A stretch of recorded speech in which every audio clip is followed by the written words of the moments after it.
Hi everyone, welcome to my YouTube channel. ಎಲ್ಲರೂ ಹೇಗಿದ್ದೀರಾ? ಚೆನ್ನಾಗಿದ್ದೀರಾ ಅಂತ ಭಾವಿಸ್ತಾ ಇದ್ದೀನಿ. ಇಲ್ಲಿ ನಾವು ಚೆನ್ನಾಗಿದ್ದೀವಿ.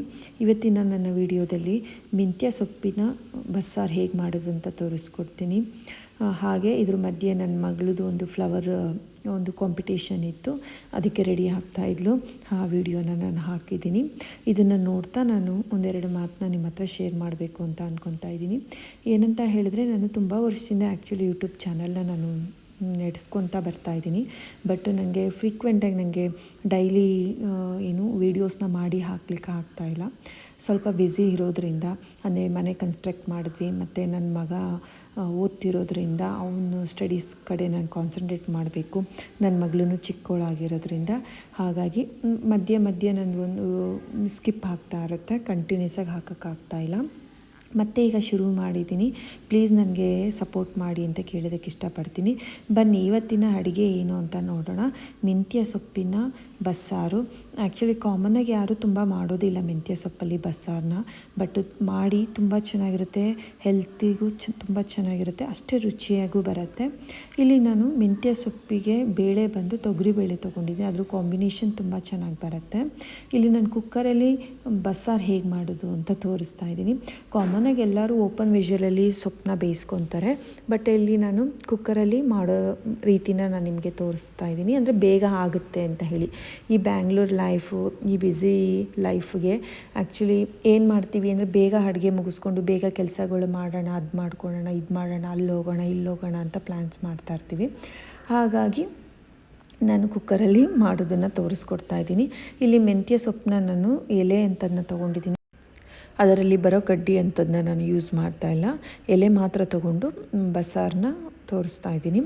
ಅಂದರೆ ತುಂಬ ಎಳೆ ಕಡ್ಡಿ ಆದರೆ ನಾವು ಹಾಕ್ಕೋಬೋದು, ಸ್ವಲ್ಪ ಬಲ್ತಿದ್ರೆ ಬೇಕಾಗಲ್ಲ, ನಾರು ಹೊರಡುತ್ತೆ. ಹಾಗಾಗಿ ನೋಡಿ, ಇಲ್ಲಿ ತೊಗರಿಬೇಳೆನ ನಾನು ಸಾಂಬಾರ್ಗೆ ಎಷ್ಟು ಬೇಕೋ ಅಷ್ಟು ನೀರು ಹಾಕ್ಕೊಂಡು ತೊಗರಿಬೇಳೆನ ತೊಳೆದು ಹಾಕಿದ್ದೀನಿ.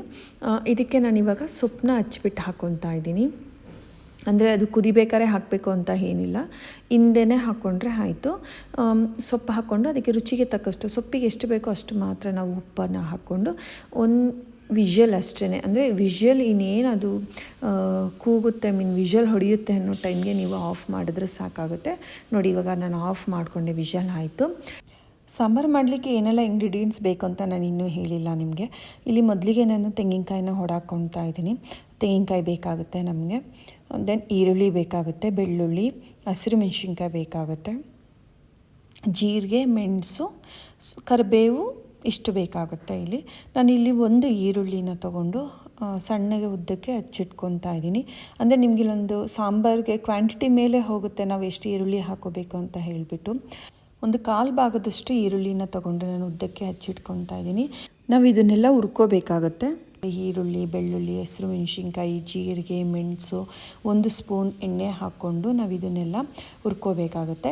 ಇಲ್ಲಿ ನಾನು ಕಾಯಿ ತುರ್ಕೊತಾ ಇದ್ದೀನಿ. ಕಾಯಿ ಪಲ್ಯಕ್ಕೂ ಬೇಕಾಗುತ್ತೆ, ಒಂದು ಸಾಂಬಾರಿಗೂ ಬೇಕಾಗುತ್ತೆ. ಕಾಯಿನೂ ಅಷ್ಟೇ, ತುಂಬ ಜನ ಬಸ್ಸಾರಿಗೆ ತುಂಬ ಹಾಕೋದಕ್ಕೆ ಹೋಗಲ್ಲ, ಸ್ವಲ್ಪ ಹಾಕ್ತಾರೆ. ಇಲ್ಲಿ ನಾನು ಸ್ವಲ್ಪ ಜಾಸ್ತಿ ಯೂಸ್ ಮಾಡ್ತೀನಿ. ಮಧ್ಯದಲ್ಲಿ ಒಂದು ರೀಲ್ಸ್ ಮಾಡಿಕೊಂಡೆ ನಾನು. ಬನ್ನಿ, ಅಷ್ಟೊತ್ತಿಗೆ ನಾನಿಲ್ಲಿ ವಿಷಲ್ ಆಗಿತ್ತು. ನೋಡಿ ಹೇಗೆ ಬೆಂದಿದೆ ಅಂತ ನಾನು ಇವಾಗ ನಿಮಗೆ ತೋರಿಸ್ತೀನಿ. ಮೆಂತ್ಯ ಮತ್ತು ತೊಗರಿಬೇಳೆ ತುಂಬ ಕದ್ರಕೊಂಡು ಹೋಗಿಲ್ಲ, ಅಂದರೆ ತುಂಬ ಸ್ಮ್ಯಾಶ್ ಆಗೋ ಥರ ಬೆಂದಿಲ್ಲ, ಒಂದು 1/4 ಭಾಗದಷ್ಟು ಬೆಂದಿದೆ. ಅಂದರೆ ತುಂಬ ಬೇಯಲಿಲ್ಲ ಅಂದರೂ ಕಾಳು ಥರ ಸಿಕ್ಕಿದ್ರು ಅಷ್ಟು ರುಚಿ ಅನಿಸೋದಿಲ್ಲ, ಸ್ವಲ್ಪ ಸಾಫ್ಟ್ ಆಗಬೇಕು, ಆವಾಗ ತುಂಬ ರುಚಿಯಾಗಿ ಬರುತ್ತೆ. ನೀರನ್ನ ಸಪ್ರೇಟು ಮತ್ತು ಬೇಳೆ ಸೊಪ್ಪನ್ನ ಸಪ್ರೇಟ್ನ ಮಾಡ್ಕೊಂಡ್ವಿ. ಈಗ ನಾವು ಸೊಪ್ಪನ್ನ ಹಾರಲಿಕ್ಕೆ ಬಿಟ್ಟಿದ್ದೀನಿ. ಬನ್ನಿ ನೆಕ್ಸ್ಟ್ ಸಾಂಬಾರು ಹೇಗೆ ಮಾಡೋದು ಏನು ಅಂತ ಅಂದ್ಬಿಟ್ಟು ನನಗೆ ನಿಮ್ಗೆ ತೋರಿಸ್ಕೊಡ್ತೀನಿ. ಇಲ್ಲಿ ನಾನು ಒಗ್ಗರಣೆ ಅಲ್ಲ, ಹುರ್ಕೋಬೇಕಾಗುತ್ತೆ. ಇನ್ನೊಂದು ವಿಷಯ ಹೇಳೋದು ನನಗೆ ಮರ್ತೋಯ್ತು. ಇಲ್ಲಿ ಹಸಿರು ಮೆಣಸಿನ್ಕಾಯಿನ ನಾನು ಯೂಸ್ ಮಾಡ್ತಾಯಿದ್ದೀನಿ.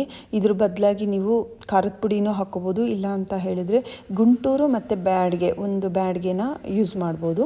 ನೋಡಿ, ಇಲ್ಲಿ ಮೊದಲಿಗೆ ನಾನು ಈರುಳ್ಳಿ ಹಾಕ್ಕೊಂಡು ಹಸಿರು ಮೆಣಸಿನ್ಕಾಯಿ ಖಾರ ಎಷ್ಟು ಬೇಕು ಅಂತ ನೋಡಿಕೊಂಡು ಅಷ್ಟು ಹಸಿರು ಮೆಣಸಿನ್ಕಾಯಿ ಹಾಕ್ಕೊತಾ ಇದ್ದೀನಿ. ಬೆಳ್ಳುಳ್ಳಿ ಹಾಕ್ಕೊಂಡು 1 ಸ್ಪೂನ್ ಎಣ್ಣೆ ಹಾಕ್ಕೊಂಡು ಹುರ್ಕೊತಾ ಇದ್ದೀನಿ. ಈ ಥರ ಮೀಡಿಯಮ್ ಫ್ಲೇಮಲ್ಲಿ ನಾವು ಹುರ್ಕೋಬೇಕಾಗುತ್ತೆ, ತುಂಬ ಜೋರು ಹುರ್ಕೊಳಕ್ಕೆ ಹೋಗಬೇಡಿ. ಇವಾಗ ಸ್ವಲ್ಪ ಜೀರಿಗೆ ಹಾಕ್ಕೊತಾ ಇದ್ದೀನಿ. ನಾನು ಜೀರಿಗೆ ಒಂದು ಅರ್ಧ ಸ್ಪೂನಷ್ಟು ಜೀರಿಗೆ ಹಾಕ್ಕೊತಾ ಇದ್ದೀನಿ. ಮೆಣಸು ಬಂದು ಒಂದು 5-6 ಕಾಳು ಅಷ್ಟೇ ಸಾಕಾಗುತ್ತೆ ಮೆಣಸು.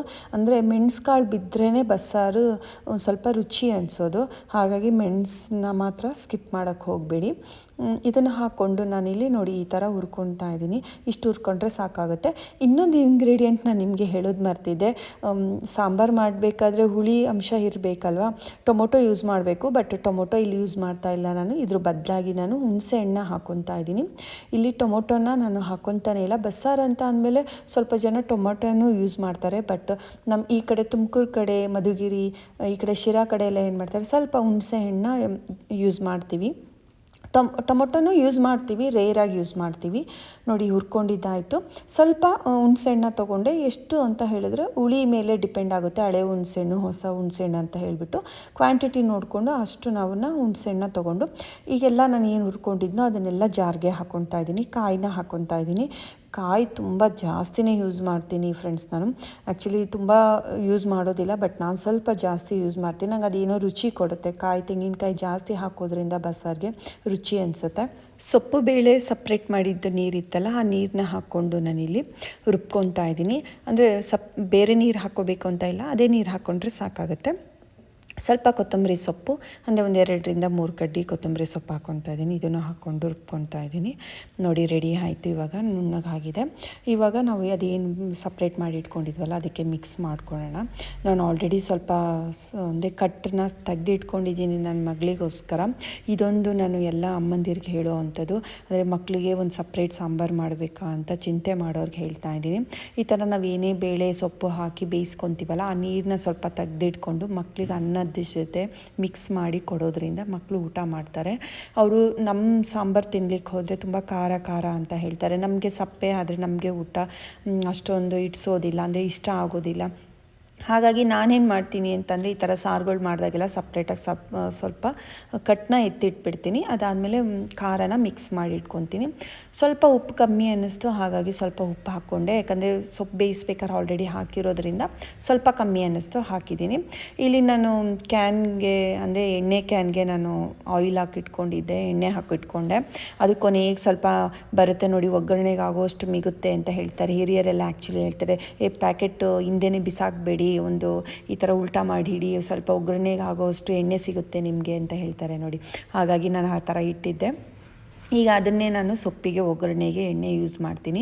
ಆ್ಯಕ್ಚುಲಿ ನಾನು ಕೊಬ್ಬರಿ ಎಣ್ಣೆ ಯೂಸ್ ಮಾಡ್ತೀನಿ. ಮನೆಯಲ್ಲೇ ನಾವು ಕೊಬ್ಬರಿನ ನಮ್ಮ ತೋಟದಲ್ಲಿ ಸಿಗೋ ಅಂಥದ್ದನ್ನ ಅಮ್ಮ ಮಾಡಿ ಮಿಲ್ಲೆಲ್ಲ ಮಾಡಿಬಿಟ್ಟು ಎಣ್ಣೆ ಕಳಿಸ್ತಾರೆ. ಆ್ಯಕ್ಚುಲಿ ಅದು ಖಾಲಿ ಆಗಿದೆ, ಹಾಗಾಗಿ ನಾನು ಹೊರಗಡೆಯಿಂದ ತೊಗೊಂಡು ಬಂದು ಯೂಸ್ ಮಾಡ್ತಾಯಿದ್ದೀನಿ. ಇವಾಗ ನಿಮಗೂ ಅದನ್ನು ತೋರಿಸ್ತೀನಿ ನಾನು, ನಮ್ಮ ತಾಯಿಯವರೆಲ್ಲ ಮಾಡೋದು ಹೇಗೆ ಏನು ಅಂತ ಅಂದ್ಬಿಟ್ಟು ತೋರಿಸ್ತೀನಿ. ನನಗೆ ಅದು ಒಂದು ವೀಡಿಯೋ ಮಾಡಿ ಹಾಕ್ತೀನಿ ನಾನು ನಿಮಗೆ.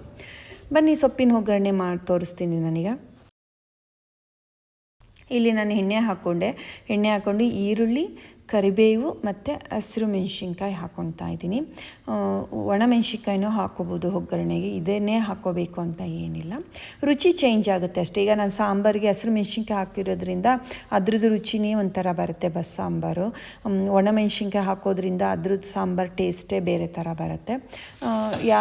ಟೇಸ್ಟ್ ಮೇಲೆ ಡಿಪೆಂಡ್ ಆಗುತ್ತೆ ಅಷ್ಟೇ. ನಿಮ್ಗೆ ಯಾವ ಥರ ಟೇಸ್ಟ್ ಬೇಕು ಅನ್ನೋದ್ರ ಮೇಲೆ ನೀವು ಒಣಮೆಣ್ಸಿನ್ಕಾಯಿನ, ಹಸಿರು ಮೆಣ್ಸಿನ್ಕಾಯಿನ ಅಂತ ಹೇಳಿ ಚೂಸ್ ಮಾಡಿ ಹಾಕ್ಕೊಂಡು ಬಸ್ಸಾರು ಮಾಡಿಕೊಂಡು ಊಟ ಮಾಡಿ. ಪ್ಲೀಸ್ ಒಮ್ಮೆ ಟ್ರೈ ಮಾಡಿ. ನಾನು ಹೇಳ್ಕೊಡೋ ರೆಸಿಪೀಸು ನಿಮಗೂ ಇಷ್ಟ ಆಗ್ಬೋದು. ಎಲ್ಲರ ಮನೆಗೂ ಒಂದೇ ಥರ ಇರೋದಿಲ್ಲ ಅಡುಗೆ ಮಾಡೋ ರೀತಿ, ಮತ್ತು ರುಚಿನೂ ಅಷ್ಟೇ ಎಲ್ಲರ ಕೈಯಲ್ಲೂ ಒಂದೇ ಥರ ಸಿಗೋದಿಲ್ಲ. ಒಬ್ರೊಬ್ರ ಕೈಯಲ್ಲೂ ಒಂದೊಂದು ಥರ ಸಿಗುತ್ತೆ. ಹಾಗಾಗಿ ಹೇಳ್ತಾ ಇದ್ದೀನಿ ನೋಡಿ. ಇಲ್ಲಿ ಈರುಳ್ಳಿ ನಾನು ಬೆಂದಿತ್ತು, ಅಂದರೆ ತುಂಬ ಅಂದರೆ ಕೆಂಪಗೆ ಹಾಕಬೇಕು ಅನ್ನೋ ಥರ ಏನು ಉರಿಬೇಕು ಅಂತ ಇಲ್ಲ, ಸ್ವಲ್ಪ ಟ್ರಾನ್ಸ್ಪರೆಂಟ್ ಆಗಿತ್ತು. ಇವಾಗ ನಾನು ಸೊಪ್ಪು ಹಾಕ್ಕೊಂಡಿದ್ದೀನಿ ನೋಡಿ, ಎಷ್ಟು ಉದ್ರುದ್ರಾಗಿ ಎಷ್ಟು ಚೆನ್ನಾಗಿ ಬಂದಿದೆ. ಸಾಂಬಾರು ಜೊತೆಗೆ ಬಿಸಿ ಬಿಸಿ ರಾಗಿ ಮುದ್ದೆ ಸೂಪರ್ ಕಾಂಬಿನೇಷನ್ ಅಂತಲೇ ಹೇಳ್ಬೋದು. ಅದನ್ನು ಕೂಡ ನಾನು ಮಾಡ್ತಾಯಿದ್ದೀನಿ. ಮುದ್ದೆ ಕೂಡ ಆಯಿತು. ಸಾಫ್ಟಾಗಿ ರಾಗಿ ಮುದ್ದೆ ಹೇಗೆ ಮಾಡೋದು ಅನ್ನೋದು ಒಂದು ವೀಡಿಯೋನ ನಾನು ಸದ್ಯದಲ್ಲೇ ಅಪ್ಲೋಡ್ ಮಾಡ್ತೀನಿ, ಅದನ್ನು ಹೋಗಿ ನೋಡಿ. ಪ್ಲೀಸ್ ಯಾರೆಲ್ಲ ನನ್ನ ಚಾನಲ್ ನೋಡ್ತಿದ್ದೀರೋ ಅವ್ರಿಗೆ ಸಬ್ಸ್ಕ್ರೈಬ್ ಆಗಿ ಅಂತ ಕೇಳೋಕ್ಕೆ ಇಷ್ಟಪಡ್ತೀನಿ. ಮತ್ತು ಲೈಕ್ ಆ್ಯಂಡ್ ಶೇರ್, ಕಮೆಂಟ್ ಮಾಡಿ ಅಂತ ಕೇಳೋದಕ್ಕೆ ಇಷ್ಟಪಡ್ತೀನಿ. ಮುದ್ದೆ ಮಾಡಿದ್ದಾಯಿತು. ಬನ್ನಿ ಈಗ ಸರ್ವ್ ಮಾಡ್ತಾಯಿದ್ದೀನಿ ನಾನು. ಇವಾಗ ಊಟಕ್ಕೆ ನಾನು, ನನ್ನ ಮಗ, ನನ್ನ ಮಗಳು 3 ಜನ ಊಟ ಮಾಡ್ತಾಯಿದ್ದೀವಿ. ನೀವೊಂದ್ಸಲಿ ಈ ರೆಸಿಪಿನ ಟ್ರೈ ಮಾಡಿ ಹೇಗೆ ಬಂತು ಅಂತ ಕಮೆಂಟ್ ಮಾಡಿ. ನೋಡಿ, ಬಿಸಿ ಮುದ್ದೆ ಬಸ್ಸಾರು ಜೊತೆ ಮೆಂತ್ಯ ಸೊಪ್ಪಿನ ಪಲ್ಯ ಸೂಪರ್ ಕಾಂಬಿನೇಷನ್ ಅಂತಲೇ ಹೇಳ್ಬೋದು. ಇದು ನನ್ನ ಆಂಟಿ ಕಡೆಯಿಂದ ನಾನು ಆ್ಯಕ್ಚುಲಿ ರೆಸಿಪಿನ ಕಲ್ತಿದ್ದು. ತುಂಬ ಚೆನ್ನಾಗಿ ಬರುತ್ತೆ, ತುಂಬ ರುಚಿಯಾಗಿರುತ್ತೆ. ಮೆಂತ್ಯ ಸೊಪ್ಪು ಹೆಲ್ತಿ ಅಂತಲೂ ಹೇಳ್ಬೋದು. ಇಲ್ಲಿ ನನ್ನ ಮಗಳಿಗೆ ಅನ್ನ ವೈಟ್ ರೈಸ್ ಜೊತೆ ಸರ್ವ್ ಮಾಡ್ತಾಯಿದ್ದೀನಿ ಅವಳಿಗೆ ಸಾಂಬಾರು ಆ್ಯಕ್ಚುಲಿ ನಾವು ಬಸ್ಸಾರು ಸ್ವಲ್ಪ ಖಾರ ಇರೋದ್ರಿಂದ ಏನು ಮಾಡ್ತೀನಿ ಹೇಳಿದ್ನಲ್ಲ ನಿಮ್ಗೆ ಆವಾಗಲೇ ಕಟ್ಟನ್ನ ಎತ್ತಿಡ್ತೀನಿ. ಅಂದರೆ ಸ್ವಲ್ಪ ಬೇಯಿಸಿರೋ ಅಂಥ ಸೊಪ್ಪು ಬೇಳೆ ಬೆಂದಿರೋ ಅಂಥ ನೀರು ಇರುತ್ತಲ್ಲ ಸೋಸ್ತೀವಲ್ಲ ಅದನ್ನು ಸಪ್ರೇಟ್ ಮುಂಚೆನೇ ಎತ್ತಿಟ್ಬಿಡ್ತೀನಿ ನಾನು. ಎತ್ತಿಡೋದ್ರಿಂದ ಅವಳಿಗೆ ಬೇಕಾಗಿರೋ ಪೌಷ್ಟಿಕಾಂಶ ಸಿಗುತ್ತೆ. ಹಾಗಾಗಿ ಈ ಥರ ಮಾಡ್ತೀನಿ. ಯಾರೆಲ್ಲ ಅಮ್ಮಂದಿರಿದ್ದೀರೋ ಈ ಟಿಪ್ನ ನೀವು ಟ್ರೈ ಮಾಡಿ ಒಮ್ಮೆ. ನೋಡಿ ಬಿಸಿ ಬಿಸಿ ಅನ್ನ ಸಾರು ಸೂಪರ್ ಅಂತಲೇ ಹೇಳ್ಬೋದು. ಜೊತೆಗೆ ಸ್ವಲ್ಪ ನಮಗೆ ದೊಡ್ಡವ್ರಿಗೆ ಮಾಡಿರೋಂಥ ಸಾಂಬಾರನ್ನ ಹಾಕ್ತಾಯಿದ್ದೀನಿ. ಯಾಕಂದರೆ ಅವಳು ಆ ರುಚಿ ಉಪ್ಪು ಹುಳಿ ಖಾರ ರುಚಿನ ಕಲ್ತ್ಕೊಳ್ಳಿ ಅಂತ ಹೇಳಿ. ಎಲ್ಲರೂ ಕೂತ್ಕೊಂಡು ಈಗ ಊಟ ಮಾಡ್ತೀವಿ ನಾವು. ಪ್ಲೀಸ್ ಯಾರೆಲ್ಲ ನನ್ನ ಚಾನಲ್ ನೋಡ್ತಿದ್ದೀರೋ ಸಬ್ಸ್ಕ್ರೈಬ್ ಮಾಡಿ, ಮತ್ತು ಲೈಕ್ ಮಾಡಿ, ಶೇರ್ ಮಾಡಿ, ಕಮೆಂಟ್ ಮಾಡಿ ಅಂತ ಹೇಳ್ತಾ ಪ್ಲೀಸ್ ಹೀಗೆ ಸಪೋರ್ಟ್ ಮಾಡಿ. Thank you.